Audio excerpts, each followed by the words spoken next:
Ma ba'du.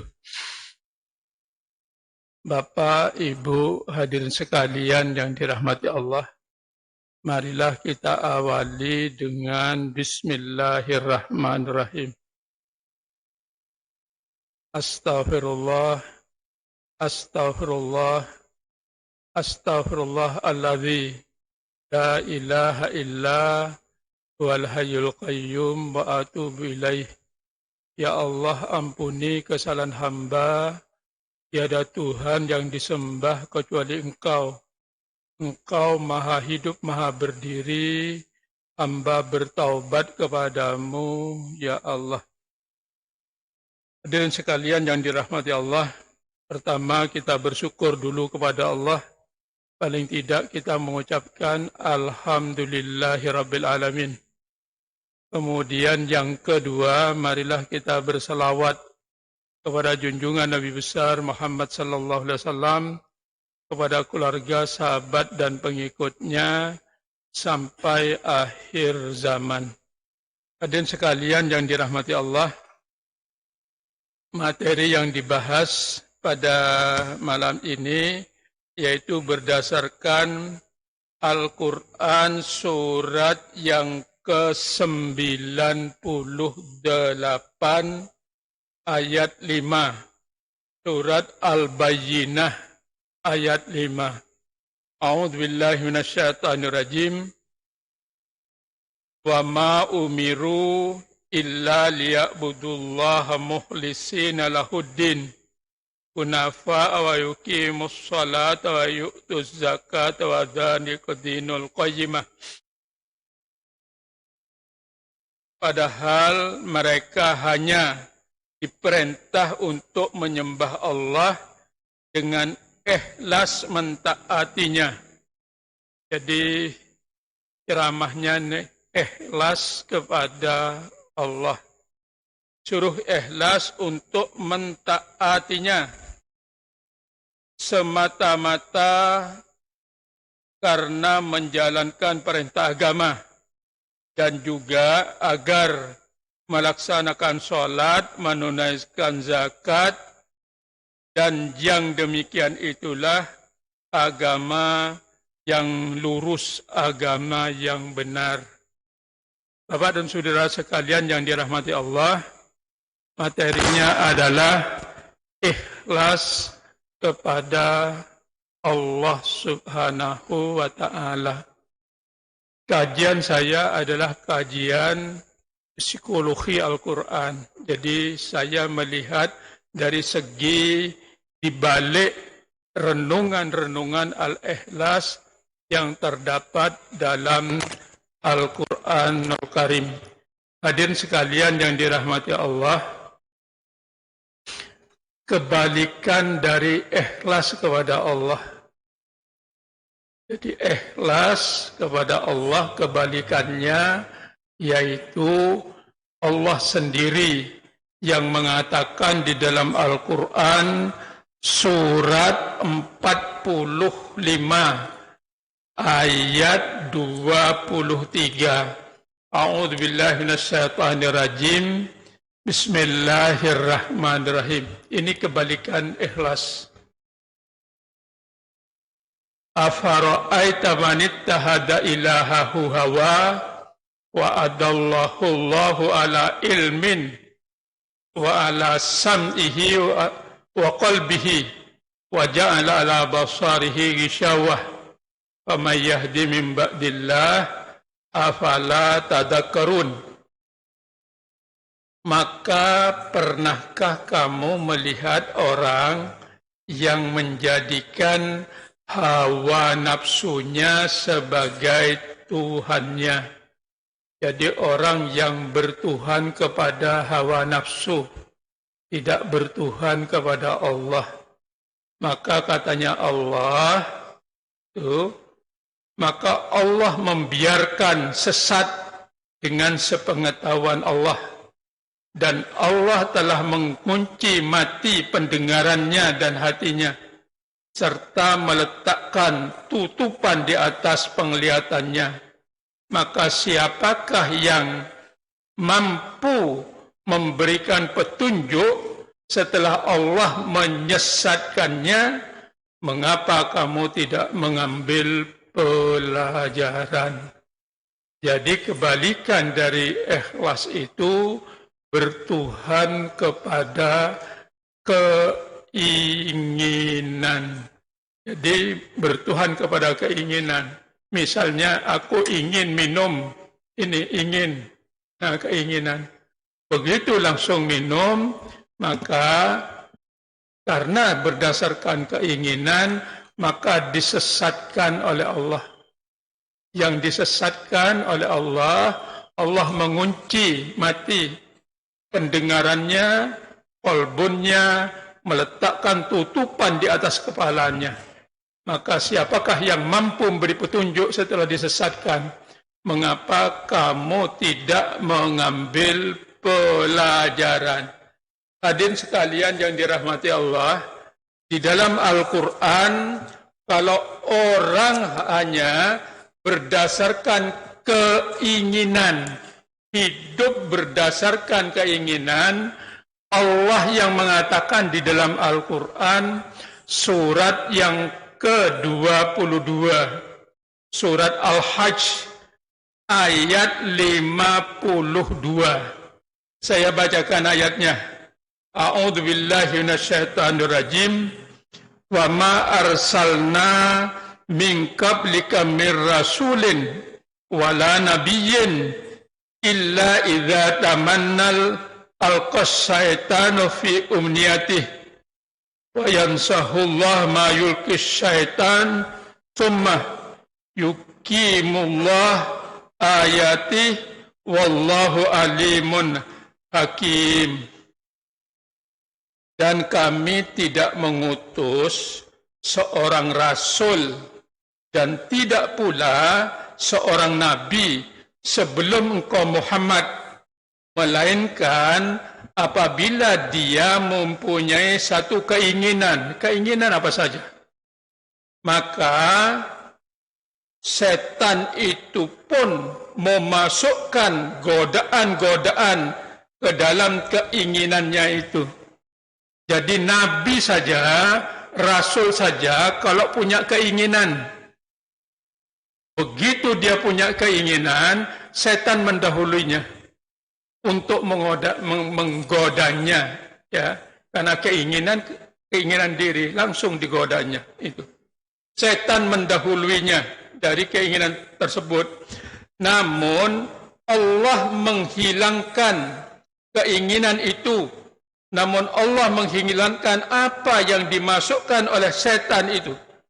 Allah akan menggunakan ayat-ayatnya. Dan Allah maha mengetahui lagi maha bijaksana. Kalau Nabi dan Rasul, karena dia penyampai ayat Allah. Dalam dirinya ini ada ayat Allah. Begitu setan masuk terhalang oleh ayat Allah. Sehingga godaan keinginan itu tertolak. Tapi kalau kita punya keinginan, maka seharusnya sebelum keinginan itu masuk ke dalam diri, kita harus ingat kepada Allah Subhanahu wa Ta'ala. Tadi Bapak tatkala mau ke masjid, aku mau pakai pakaian ini, aku mau begini. Begitu ngambil pakaian itu harus ingat kepada Allah. Kalau tidak, iblis masuk berdahulu. Gitu. Kalau mau minum misalnya, begitu minum, sebelum minum baca Bismillah. Setan tidak bisa masuk. Jadi yang bisa nantinya mencegah godaan setan itu hanya ayat-ayat Allah Subhanahu wa Ta'ala. Oleh sebab itu, Bapak dan Saudara sekalian yang dirahmati Allah, supaya diri kita ini ikhlas karena Allah, yaitu setiap melakukan sesuatu yang dikenang hanya Engkau ya Allah, setan tidak akan masuk. Hal ini kita Katanya Allah di dalam Al-Quran, padahal mereka hanya diperintah menyembah kepada Allah dengan ikhlas mentaatinya, semata-mata karena menjalankan perintah agama. Hidup ini disuruh oleh Allah Subhanahu wa taala, wa ma khalaqtul jinna wal insa illa liya'budun. Hidup ini manusia dan jin dan manusia itu diperintah hanya suruh taat kepada Allah. Jadi di dalam hidup ini, perputaran hidup ini manusia disuruh hanya ikhlas kepada Allah. Tidak boleh ikhlas terpotong. Nanti kada ingat lagi dengan Allah, kemudian ingat lagi terpotong. Tidak begitu. Tapi disuruh. Seputaran ini disuruh selalu ingat kepada Allah. Hadirin sekalian yang dirahmati Allah, lalu apa ikhlas itu? Ternyata di dalam Al-Quran surat yang ke-112 kita sudah hafal semuanya. Disebut surat Al-Ikhlas. Disebut surat Al-Ikhlas. Ternyata definisi ikhlas ini terdapat dalam ayat ini. Dalam ayat ini. Saya bacakan satu ayat dulu. A'udzubillahi minasyaitonirrajim. Qul huwallahu ahad. Katakanlah bahwa Allah itu ahad. Katakanlah Allah itu ahad. Saya ambil contoh. Ini ada minuman di gelas saya ini ada minuman. Pian kada tahu isinya apa. Ya, yang tahu siapa? Oi. Yang tahu saya. Saya minum. Bismillahirrahmanirrahim. Saya minum. Kemudian saya tanyakan ke Pian. Nah. Katakan, saya katakan Pak, apa minuman ini dan apa rasanya? Silakan Bapak ceritakan. Oi. Yang bisa mengatakan adalah yang mengalami, yang merasakan. Sehingga katanya Allah, katakan Allah itu ahad. Yang bisa mengatakan siapa? Yang merasakan, yang mengalami kalau Allah itu ahad. Jangan langsung macam-macam. Jangan macam-macam. Mengatakan Allahu ahad, Allah itu satu, tapi di rumah masang kembang berenteng. Nah itu. Kembang berenteng. Sekalipun mengatakan Allahu ahad, tetap tidak diakui. Karena dia tidak merasakan kalau Allah itu hanya satu-satunya Tuhan. Ya, tidak ada lainnya. Oleh sebab itu, orang yang ikhlas itu, orang yang mengalami, orang yang merasakan bahwa Allah itu satu. Kalau hidup seperti itu, di seluruh kegiatan seperti itu, insya Allah orangnya akan ikhlas. Setiap saat aku merasakan Tuhan itu hanya satu saja, adalah Allah. Itu namanya ikhlas. Kemudian dilanjutkan, Allah yang mana? Dijawab oleh Allah, Allahus Samad. Yaitu Allah tempat saya memerlukan sesuatu hanya kepadanya saja. Ya, aku tidak perlu kepada lainnya. Dan itu harus kita rasakan. Harus kita alami. Jangan bergantung kepada lainnya. Jangan bergantung kepada lainnya. Tiba-tiba punya anak kecil yang nangis saja. Nangis itu. Baru umur seminggu nangis saja. Kemudian tetangganya berbisik. Itu nah. Di Masjid Ar-Rahim itu ada tuan guru itu. Datangi Sidin. Itu. Datangi. Sekalinya tuan gurunya lalu ngasih apa? Ngasih benang hitam. Jadi dia ada ketergantungan kepada benang hitam. Tidak hanya kepada Allah. Tapi orang yang mengalami hanya Allah tempat bergantung.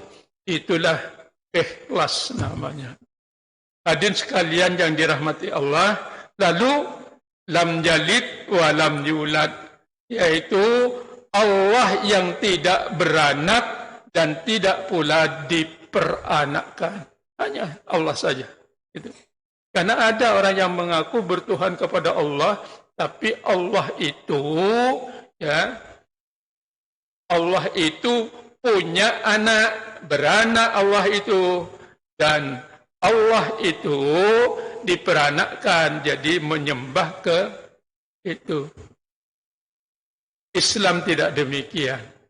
Karena kita mengalami, merasakan bahwa Tuhan kita yang namanya Allah tidak beranak dan tidak diperanakkan.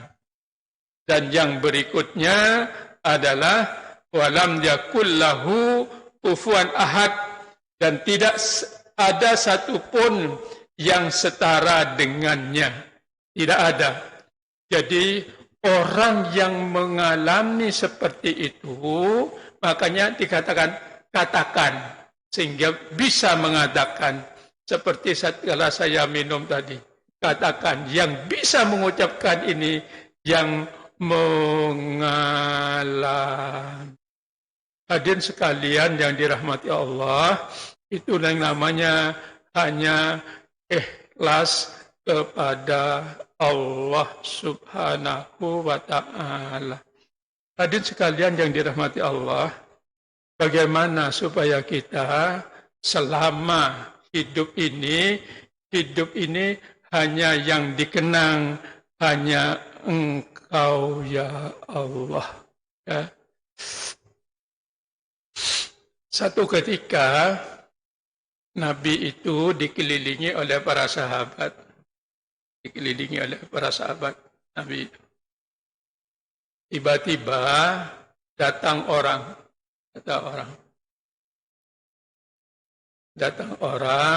Pakaian putih seperti orang baru mandi. Ya, baru mandi. Orang ini. Kemudian orang ini duduk bersimpuh. Sama dengan bersimpuh, mana yang bersimpuh ini? Kakinya keduanya, keduanya. Kedadak. Contohnya kedadak, contohnya kedadak. Misalnya, duduk bersimpuh, ya. Lalu orang itu langsung duduk sama ketemu, ya ketemu. Duduk dengan duduk dia ketemu. Ketemu. Kemudian tanya kepada Nabi, tanya, Islam itu apa? Dijawab oleh Nabi. Setelah dijawab dengan benar, orang itu ngomong, benar engkau Muhammad. Gitu. Kemudian setelah itu ditanya lagi, iman itu apa? Dijawab oleh Nabi.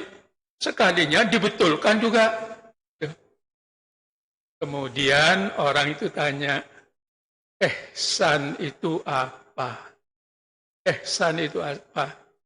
Nabi menjawab bahwa ihsan itu tatkala menyembah kepada Allah seolah-olah melihat Allah. Anta budallah ka'annaka tarah. Tatkala engkau sedang menyembah Allah, engkau telah melakukan apa saja sebagai kebajikan, itu seolah-olah melihat Allah. Tetapi kalau kamu tidak tembus juga, yakinlah Allah itu melihatnya. Hadirin sekalian yang dirahmati Allah, yang mau saya jelaskan, kalau kita sudah tahu kalau Allah melihatnya, saya waktu sholat, saya merasa dilihat oleh Allah. Nah, itu juga namanya orang ini adalah ihsan, telah melakukan kebaikan-kebaikan. Tapi yang paling tinggi, tatkala menyembah kepada Allah, seolah-olah melihat Allah. Nah, kayak apa itu seolah-olah melihat Allah? Hadirin sekalian yang dirahmati Allah, di dalam Al-Quran surat yang ke-8, ayat 17. A'udzu billahi minasyaitonir rajim. Bismillahirrahmanirrahim. Saya bacakan pelan-pelan. Falam taqtuluhum walakinnallaha qatalahum wa ma ramaita id ramaita walakinnallaha rama wal yal mu'minina minhu bala'an hasana innallaha sami'un alim. Maka sebenarnya bukan kamu yang membunuh mereka, melainkan Allah yang membunuh mereka. Dan bukan kamu yang melempar ketika engkau melempar, tetapi Allah yang melempar. Allah berbuat demikian itu untuk membinasakan mereka dan untuk memberikan kemenangan kepada orang-orang mukmin dengan kemenangan yang baik. Sungguh Allah Maha mendengar lagi Maha mengetahui. Hadirin sekalian, ini peristiwa di perang Badar. Umat Islam itu mungkin hanya sepertiga kurang sedikit dari musuhnya, tapi umat Islam dimenangkan oleh Allah Subhanahu wa taala. Kemudian katanya Allah, yang membunuh itu bukan kamu, tapi aku, katanya Allah. Yang kamu melempar itu juga bukan kamu, tetapi aku yang melemparnya. Hadirin sekalian yang dirahmati Allah, katanya Allah di dalam Al-Quran, dalam surat yang keempat, ini saya lanjutkan, surat yang keempat supaya cepat waktunya karena terbatas. Dalam surat yang keempat, wa ma asaba min hasanati fa minallah wa ma asabaka min sayyiati fa bi nafsih wa arsalnaka linnasi rasula wa kafa billahi syahida. Kebaikan apa yang kamu lakukan? Kebaikan apa yang kamu peroleh? Kebaikan apa saja? Itu dari Allah, dari sisi Allah. Sedangkan keburukan apa yang kamu lakukan, ya, yang jelek, itu dari dirimu sendiri, gitu. Kami mengutusmu Muhammad menjadi rasul kepada seluruh manusia, dan cukuplah Allah yang menjadi saksi. Hadirin sekalian yang dirahmati Allah, pian datang ke sini pakai baju, melakukan kebaikan. Yang memberi kekuatan pian menggunakan baju yang pian pakai dari pian sendiri atau dari Allah? Jawabnya harus dari Allah. Pian mendengarkan ceramah, ceramahnya sekarang tentang ikhlas. Aku bisa menangkap ceramah apakah karena kemampuan pian atau diberi oleh Allah? Maka jawabnya diberi oleh Allah Subhanahu wa Ta'ala. Bapak dan saudara sekalian yang dirahmati Allah, kalau kita di dalam hidup ini, kalau kita selalu berada di dalam hidup ini, kalau kita melihat apa saja, melihat kebaikan apa saja, maka seharusnya yang dikenang ini dari Engkau ya Allah. Lakukan apa saja, ini dari Engkau ya Allah. Seharusnya dalam hidup itu, orang yang dalam seluruh kehidupan ini supaya merasakan kita ikhlas kepada Allah, mari kita belajar mulai sekarang. Apa saja yang kita lakukan, kebaikan itu dari Engkau ya Allah. Orang yang demikian ini, maka orang ini ikhlas kepada Allah. Kalau hidup ini mulai aku bisa berzikir ini karena Engkau ya Allah, bukan karena aku. Aku bisa bertasbih ini sama karena Engkau ya Allah. Aku melakukan kebaikan apapun, aku mencari nafkah ini karena Engkau ya Allah. Semuanya. Kalau kita melakukan seperti itu, maka kita berarti selalu merasakan kehadiran Allah. Sebenarnya yang diinginkan seperti itu. Allah menginginkan hidup seperti itu, sebagaimana firman Allah di dalam Al-Quran dalam surat Al-Bayyinah, wa ma umiru illa liya'budullaha mukhlisina lahuddin. Padahal mereka hanya diperintah menyembah kepada Allah dan ikhlas mentaatinya semata-mata karena menjalankan perintah-Mu ya Allah. Oleh sebab itu kita disuruh hidup ini hanya ikhlas kepada Allah, tidak melakukan karena dorongan hawa nafsu. Hadirin sekalian, karena masih ada waktu, dalam Al-Quran surat yang ke-28,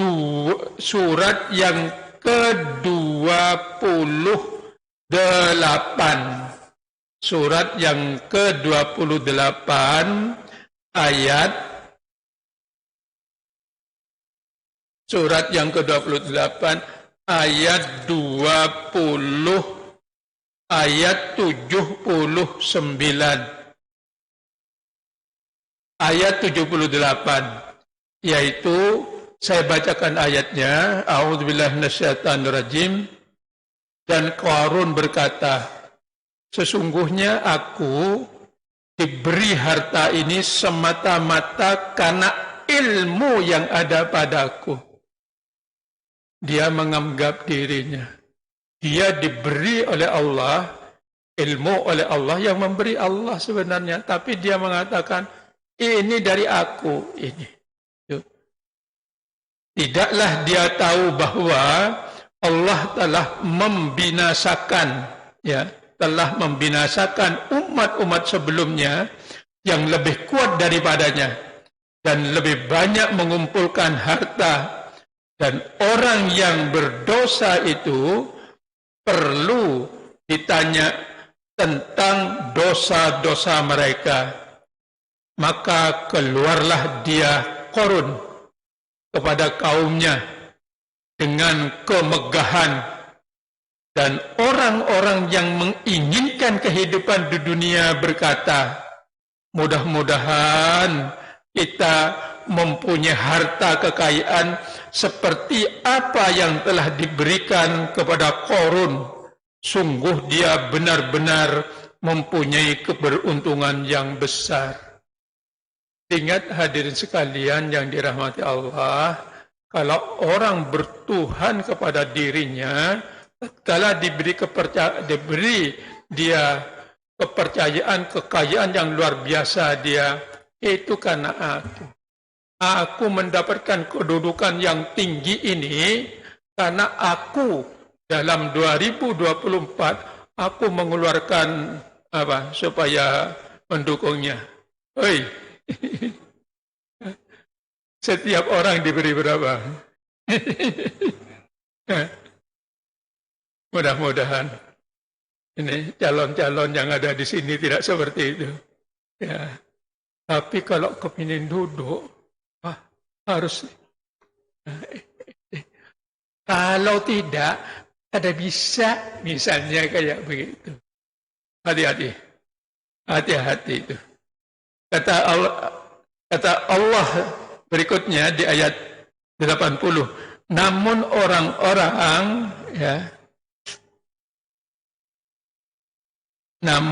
orang-orang yang dianugerahi ilmu berkata, celakalah kamu. Ketahuilah, pahala Allah lebih baik dari apa yang kamu terima. Bahwa, saya baca lagi, namun orang-orang yang dianugerahi ilmu berkata, celakalah kamu. Ketahuilah, pahala Allah lebih baik bagi orang-orang yang beriman dan mengerjakan kebajikan dan pahala dengan pahala yang besar. Itu hanya diperoleh orang-orang yang sabar. Maka kami benamkan dia Qarun bersama rumahnya ke dalam bumi. Maka tidak ada baginya satu golongan pun yang akan dapat menolongnya selain Allah. Dan dia tidak termasuk orang-orang yang dapat membela diri.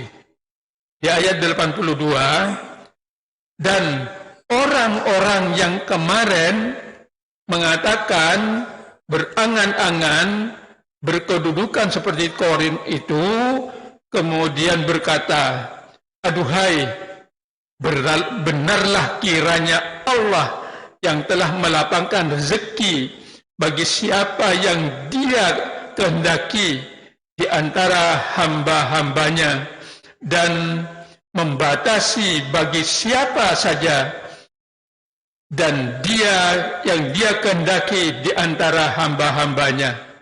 Sekiranya Allah tidak melimpahkan karunia-Nya kepada kita, tentu Dia telah membenamkan kita pula.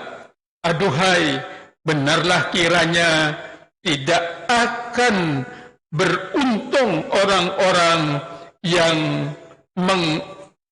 mengingkari nikmat Allah Subhanahu wa ta'ala.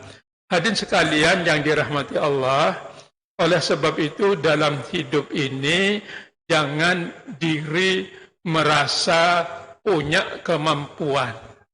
Semuanya adalah anugerah dari Allah. Tugas kita di dalam Al-Quran, kita berusaha sebaik-baiknya, yaitu kita melakukan ahsanu amala, lakukan kegiatan ini sesuai dengan perintah Allah, lakukan sebaik-baiknya. Fa'idha asamta fatawakkal ala Allah. Apabila kita telah melakukan sebaik-baiknya, hasilnya berserah diri kepada Allah Subhanahu wa ta'ala. Mudah-mudahan ceramah ini membawa kepada kita hidup ini selalu nantinya katakanlah Allah itu ahad. Allah itu qul huwallahu ahad, Allahus Samad. Allah tempat kita bergantung, yang tidak beranak dan tidak diperanakkan, yang tak sama dengan siapapun, yang ada, tidak ada pun yang setara dengannya.